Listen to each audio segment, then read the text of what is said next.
Saudações à mesa, presidente Abre Madureira, nobres vereadores, servidores dessa casa aqui conosco para a realização da sessão ordinária, iniciando os trabalhos 2020.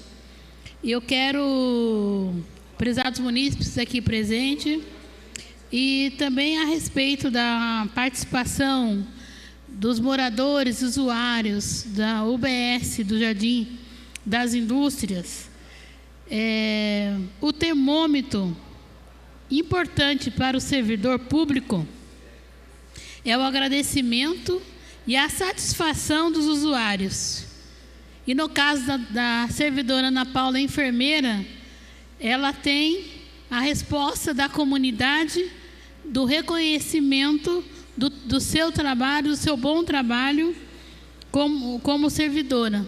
E é o dever de todos nós servidores, né? Atender bem, cuidar bem da população, do povo. E eu quero, assim, mandar um abraço também a todos aqueles que nos acompanham na sessão de Câmara, acompanham nossos trabalhos na comunidade. E um abraço especial a uma senhora, ao seu Geraldo, que nós encontramos hoje lá no Parque Santo Antônio. Eles nos assistem, nos acompanham. Então, é grande responsabilidade realmente representar o povo jacariense. E falar em representar o povo jacariense, eu tenho que, não vou expressar muito os meus trabalhos de visita nos bairros, reuniões na comunidade dessa semana, porque eu acho que é muito importante nós sabermos e tomar conhecimento da convocação do Ministério de Transporte Terrestre, a participação, a contribuição na construção do edital que fala da concessão da rodovia Presidente Dutra por 30 anos. Então, aqui eu vou mostrar o que está previsto no edital para Jacareí, a fala do prefeito Isaías Santana e também a minha contribuição na audiência que ocorreu em 17 de janeiro, lá em São Paulo. Por favor, o vídeo.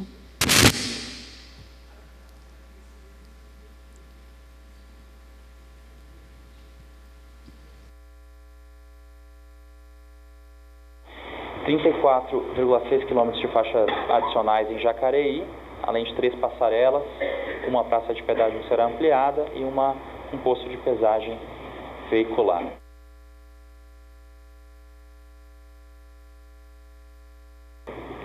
Boa tarde, Isaías Santana, prefeito de Jacareí. Quero cumprimentar a todos, em especial o nosso deputado Eduardo Cury, cujas manifestações aqui eu ratifico na íntegra e a subscrevo e não reforço mais os argumentos em razão do pouco tempo disponível. Queria falar de um assunto bem específico no tocante à nossa cidade de Jacareí e apontar uma falha, uma falta que não me parece que haja justificativa técnica para isso, que é a ausência da previsão de marginais. Nós temos um deslocamento diário de cerca de 18 mil pessoas de Jacareí para São José dos Campos e de São José dos Campos para Jacareí, algo em torno de 7 mil pessoas com deslocamento diário, e não se justifica, portanto, que não tenhamos marginais no trecho entre a divisa de São José dos Campos e o Rio Paraíba. Ali há uma necessidade tremenda. Hoje, os acessos à Dutra, saindo do centro de Jacareí, têm demorado, em média, filas de 30 a 40 minutos em razão do estrangulamento desse acesso à Via Dutra. Então, é indispensável que, pelo menos até o Rio Paraíba, que é um limite geográfico, haja a construção dessas marginais. O segundo aspecto importante, quero parabenizar pela previsão do CCO e gostaria de fazer 2 sugestões. Uma, que já haja previsão de compartilhamento dessas informações e imagens com a Secretaria de Segurança Pública do Estado e também com as secretarias municipais, para que nós tenhamos o embrião de um sistema de monitoramento municipal, estadual e federal, já que o crime e todo o abuso que se faz na rodovia tem reflexo na política de segurança pública e na política de segurança viária dos nossos municípios, inclusive a fuga de pedágio. Quero apontar aqui uma ausência também que me parece preocupante, que é a despreocupação com as questões envolvendo a saúde. Hoje, se acontece qualquer acidente naquele trecho entre Jacareí e Taubaté, que é o trecho depois de Guarulhos mais problemático, o custeio desse atendimento recai sobre os municípios. E o município não pode buscar esse ressarcimento no governo federal, porque nem todas as vítimas são cadastrados naquele município no Sistema Único de Saúde. Então, o que acontece com os municípios? Eles precisam desviar recursos da atenção básica para suprir uma demanda provocada pela presença da rodovia.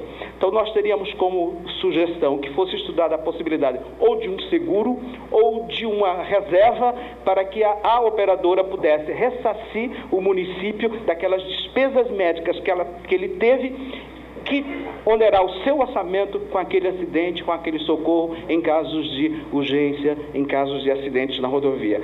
Precisamos avançar nesse sentido, já que a rodovia traz, em hipótese, riscos de custos adicionais ao Sistema Único de Saúde, sem que haja uma contrapartida do financiamento recaindo todo sobre o município. Uma última colocação, que é indispensável também que façamos, é a necessidade de melhorar, embora já tenha sido sinalizado uma política diferenciada, mas o deslocamento dentro da região metropolitana. Os serviços públicos, saúde, educação, trabalho, das cidades polos, Jacareí, São José, Taubaté, Guará e Cruzeiro, recebe os usuários de todas as outras cidades do Vale. Todo mundo ou estuda ou trabalha, ou usa os serviços de saúde, ou usa outros serviços. E o deslocamento do cidadão comum para suas necessidades essenciais se dá dentro da região metropolitana. E já há uma região metropolitana instituída. Então, nós precisamos melhorar a política de tarifamento desses deslocamentos, porque nós estamos onerando pessoas simples, pessoas humildes, que precisam para um atendimento médico, que precisam porque estudam, que precisam para um atendimento em outro serviço essencial, mas que tem um pedágio no meio. Me refiro ali ao pedágio de Jacareí e depois o pedágio em Pindamonhangaba. Quando você pega de Pindamonhangaba até a divisa, que é o Vale Histórico, os municípios mais pobres da nossa região, quase todos os serviços essenciais estaduais estão em Pinda, ou de Pinda para cá, Pinda e Taubaté. Portanto, precisa-se pensar numa tributação diferenciada para que esse usuário comum que precisa vir a Pinda, vir a Taubaté, vir a São José, para usar serviços públicos essenciais, não pague as obras de Angra do Reis. Muito obrigado.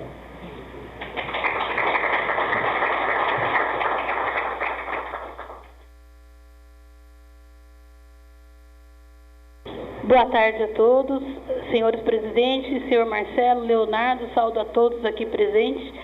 Aproveitar o tempo dessa audiência pública, em 3 minutos, a gente sabe que é muito pouco, ainda mais para político. Saúdo aqui todas as mulheres políticas aqui presentes. Eu fiz já uma intervenção via eletrônico, conforme está expresso, mas eu quero aqui ressaltar, mesmo na inovação, com essa taxa de cobrança diferenciada, para quem trabalha no município e reconhecendo o nosso IPVA, eu acho que tem que ter isenção, né? Então, diante do edital, no item 18.3.4, eu acrescentei, não só pensando na cidade de Jacareí, mas todas as cidades que têm que pagar para entrar ou sair da sua cidade com o direito constitucional de ir e vir, né? Então, eu acrescentei no item 18.3.4, bem como os veículos com placas das cidades em que está inserida a cobrança e que não tem outra forma de acesso a seus domicílios. Vou dar um exemplo da cidade de Jacareí. Lá nós temos a Fundação Casa, na beira da Dutra. Para os familiares irem à Fundação Casa, locomoção é difícil, então eles têm que se utilizar de veículo particular ou chamar um vizinho Uber para ir até lá. E tem que acrescentar a taxa de 6,70 de taxa tarifária. Eu faço trabalho de evangelização lá há 16 anos. É 15 minutos da minha casa. Se eu for cortar o pedágio, eu vou ter que entrar para uma estrada estadual, que também é perigosa, e vou gastar 1,5 litro de gasolina. Então, não compensa. E a gente tem ali o acesso na Via Dutra. Então, eu acho que pensando em todas as condições de trabalho, de estudo, eu acho que quem reside na cidade já contribui com seus impostos, já contribui com o IPVA, deveria ser pensado não na taxa diferenciada, mas na isenção mesmo. E a questão que foi colocada aqui pelo prefeito, várias pontuações que eu não vou estar sendo repetitiva, mas lembrar da necessidade das vias marginais urbanas. A gente sabe dos acidentes constantes na Via Dutra em toda a região do Vale do Paraíba. E até chegar a São Paulo, como foi lembrado aqui, Guarulhos, né? Então, eu acho que tem que se pensar o investimento que está previsto aqui, eu achei muito pouco, né, para as vias marginais urbanas. E na apresentação do Dr. Marcelo, uma coisa que me chamou a atenção do investimento é o prazo, né? É um contrato extenso de 30 anos. E você vê as obras têm que acontecer no prazo curto e médio, de 3 ao 11º ano. E os 19 anos? Com tanta necessidade, o risco das pessoas de passarela, muito pouco, que foi acrescentada. E também eu não vi aqui um empreendimento maior na questão de ambulâncias, na questão também, hoje, infelizmente, muita queimada na Via Dutra. Então, isso infere em mais acidentes. E não foi previsto isso. Mas, como devido ao tempo, a gente vai fazer nossas manifestações ainda em tempo, até 3 de fevereiro. E já deixo de antemão também aqui para os deputados do Vale do Paraíba e também para vocês uma possibilidade de inclusão numa audiência do Vale do Paraíba, que tem a maioria das cidades que compreende a BR-116. Boa tarde, obrigada.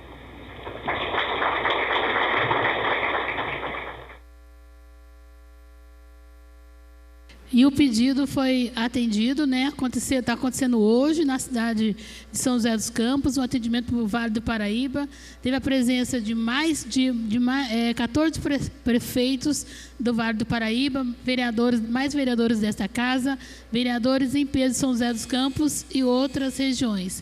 E eu fiz hoje mais outros apontamentos, reforçando a isenção para os moradores com os veículos com a placa de Jacareí.